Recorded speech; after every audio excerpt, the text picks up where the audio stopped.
Ќе продолжам да снимам со телефонот. Овдека е само за молитвите.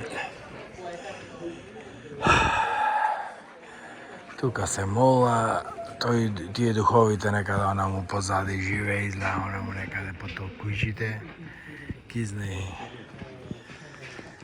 кај живе, ја мислам многу за нивна религија, не ја сваќам многу јас толку сериозно, пошто е многу божна, јас не ги делам тие мислења, не мислам дека постоја скизне колку богови. И така. И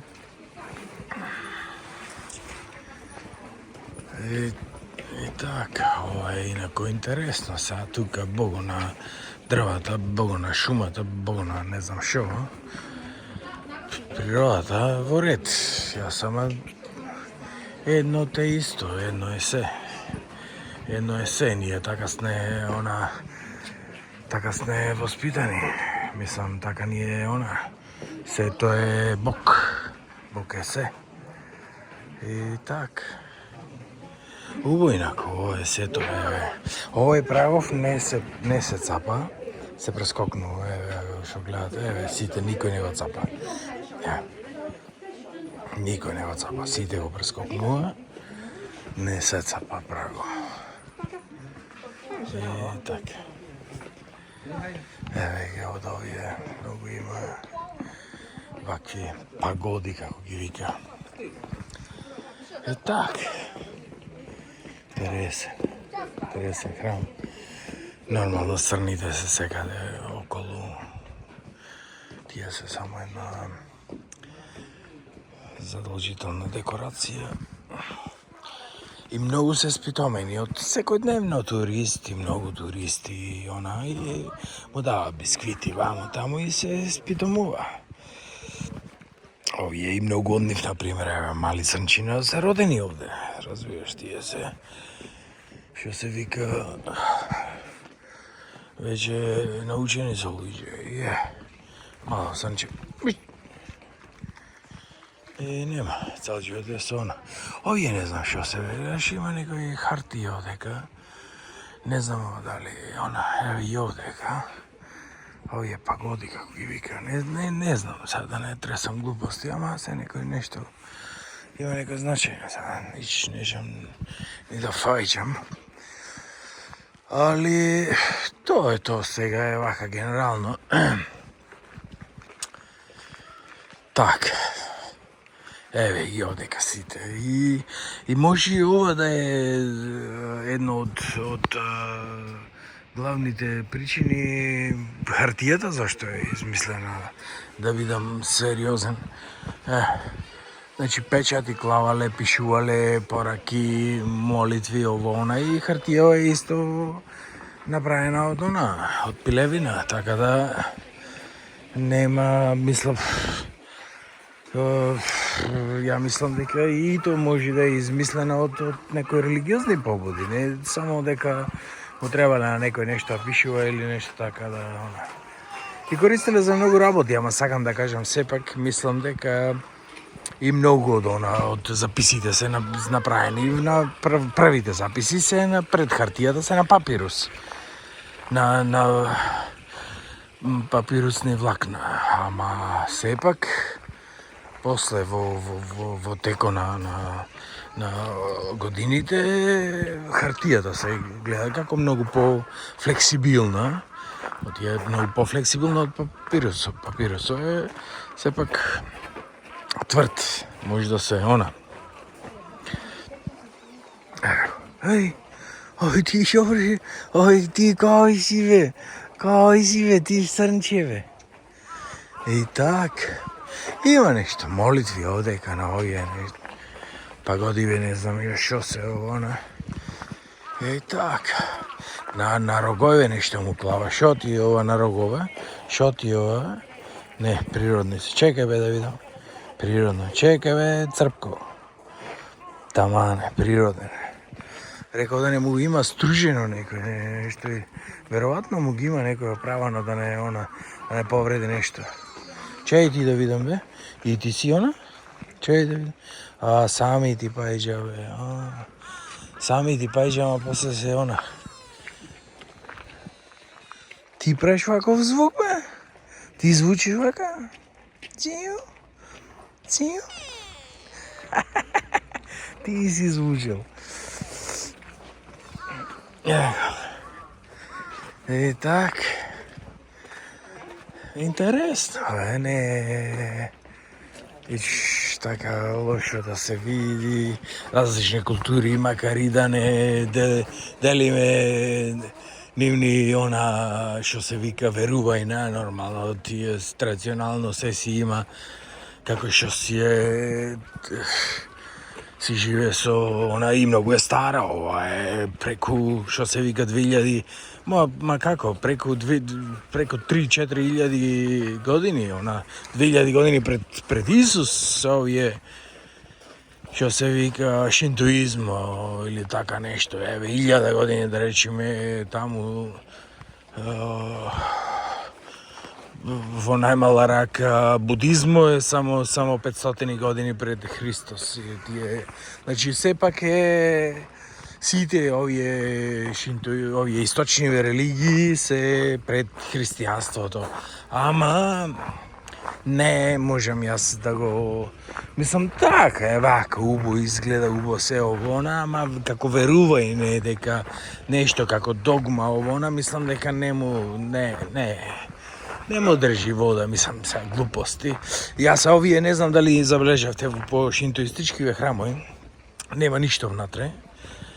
Има еден тапан гонг или не знам шо, нешто такви и од време на време, зборувам за шинтоистичките. Лего ова, мувла фатило дека горе. Ова е многу јако. На сите овие значи ова за мувла се оформи од озгора, сигурно треба што се вика баш 10-летие. И беше моје колку леле 7 минути фати. Добро, уште малце ќе скратам. И ми беше муабетов што зборував сега. Значи за скоро го изгубив. Еве и ова бучи така. Црни бе, не знаев дека буче вака, бе. Еве.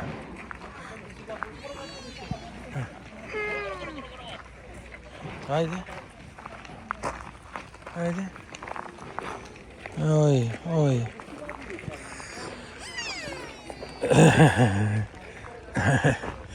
Ова, па да се вратам на муавето, па го изгубив. Значи, кај овие, например, е така природата и овона, ние, например, многу боштвото го имаме изфрана. Сега ми текна. Значи, на шинтоистичките храмови сега има само тапан или гонг или нешто така, не зборувам за будистичките. Будистичките го има Буда. И само Буда е, нема друг никој. Буда е во стотина форми, во стотина позиции, го има во храмови, например, по стотина пати го има Буда. Не, значи не во еден храм го има во различни скулптури секаде и само тоа е, уствари, нема никој друг. Во различни позиции. Дали се моли, дали медитира, дали се, не знам шо прави, се тегни, спија, тие работи. Али во шинтоистичкиве, значи нема скулптури, нема овона, значи се станува збор за духо. Духо на планината, духо на ова и духо на онај и она. Сега, претежно и во нивната шинтоистичка уствари религија е единствено суштество на земјава што е наследник на главните духови што ја твореле планетава и земјава и шумите и водите и сите овона, наследници на земјава е императоро, нивната јапонска династија, Хирохито. Мислам се Хирохито или кој беше сега, има, пред тоа беше Акихито и сега мислам дека е син му, не знам, Ито е нешто, Ито, ама мислам дека тој е она. Хирохито знам дека беше после Втората светска војна, а Акихито беше тој што ја предаде, мислам, што капитулира после атомските бомби. А Хирохито беше првиот што ја обнови вака Јапонија, она тој е император. Сега тие се директна династија што е наследници на тие духови, на тие боговите, и како манифестација на земјата со задача да го раковода јапонскиот народ, јапонското племе. И тие, зато, например, дур јапонскиот император не објави капитулација, например, тие се должни сите до еден, до смрт да се бора за императоро и за Јапонија. Јапонија му е на императоро земја, дадена од боговите да ја управува и така да таа е негова. И овие се должни како негови послушници да ја брана со се. Со чест, со крв, со се. И прв пат Акихито прв пат после Втората светска војна го употребува радиото и објавува преку радио дека Јапонија после овие стравични атомски бомби на Хирошима и Нагасаки објавува мир или стопирање на сите војни акции. Сега не е баш срочено капитулација, ама оствари тоа е тоа. И прв пат јапонците во нивната традиција му го слуша гласо преку радиото. Радиото е тогаш нова направа, нова измишлјотина. Прв пат му го слуша гласо на императоро, на живиот бог. И значи до такво. И сега единствена 12 минути се направи видео. Единствен услов на јапонците за да капитулира беше да не сноси царското семејство, императоро и свитата да не сносат никаква одговорност за Втората светска војна, да не му се суди на трибунали и ваму таму, вона да не се страма. Значи, тоа е единствен услов, инаку се друго ќе прифада. Тоа му е само еден услов и американците го прифаќа.